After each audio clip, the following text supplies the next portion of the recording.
ဈေးသွားရင်းနဲ့တနေ့တီရောက်လာတွေ့လို့ဝယ်လာခဲ့တယ်ဟိုးရင်နှစ်ကတော့တနေ့တီဝယ်စားဖို့တည်တယ်အဲ့ဒီတော့ဂျင်းမိသွားတယ်ပေါ့ကွယ်အလုံးကြီးတွေအရင်ထော်ပြီးတော့ဘာမှစားမရဘူးတနေ့ကြီးကလည်းကြဲတောက်လို့ဒီတစ်ခေါက်တော့နည်းနည်းလေးစားလို့ရမယ်လို့တော့မျှော်လင့်ချက်ရှိတာပါပဲခွဲလိုက်တဲ့ချိန်မှာပဲဓာတ်မှကတ်နေတဲ့ဟာလေးကိုအရင်ဆုံးစက်နဲ့ကောက်ပြီးမြည်ကြည့်လိုက်တယ်မစိုးဝါလို့ကတော့ကောင်းတယ်ဒါပေမဲ့အရသာအရင်ချိုးတဲ့ဘက်လည်းမသွားဘူးဘာရသာမှတော့မရှိဘူးထိုးနဲ့ဝါလို့ကောင်းတာပဲရှိတယ်အရှောင်မပေးသေးဘူးကြံခဲ့တဲ့အလုံးတွေကိုလည်းဆက်ပြီးတော့ခွဲသေးတယ်တနေ့တီဝယ်စားမယ်ဆိုရင်အိမ်မှာခွဲပေးမဲ့လူရှိရင်တော့အကောင်းဆုံးပဲတကယ်လို့ကိုလိုအားကောင်းမောင်းတန်မိမသားမဟုတ်ဘဲနဲ့ပျော်တိပြတ်ဖက်ကောင်းပါလေးတွေဒါဒီဟာခွဲရမယ်ဆိုရင်တော့တနေ့တီခွဲရင်လည်းလက်အန်တီသွားနိုင်တယ်နှစ်ချမ်းခွဲထားတဲ့တနေ့တီရဲ့အလဲအဆန်လေးတွေကိုတော့ဇွန်းပြားလေးနဲ့တိုးထုတ်လိုက်ပါတယ်ထပ်ပြီးတော့စားကြည့်တော့လည်းဘာရသာမှရှိမနေဘူးဝါလို့ကောင်းတယ်ဆိုတာပဲရှိတယ်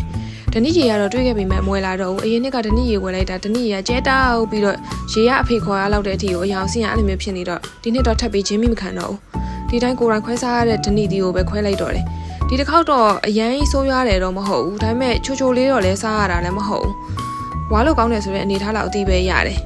တချို့အလုံးတွေဆိုရင်တော့နည်းနည်းရင်းတဲ့ဟာတွေလည်းပါလာခဲ့သေးတယ်တနည်းအသီးနုနုလေးတွေတော့စားဖို့ကြည့်ချင်သေးတယ်ဒီလုံးကတော့တော်တော်ရင်းတယ်ဝါမကောင်းဒီဟာရောပဲဝါကတော့တော်ဆိုးတယ်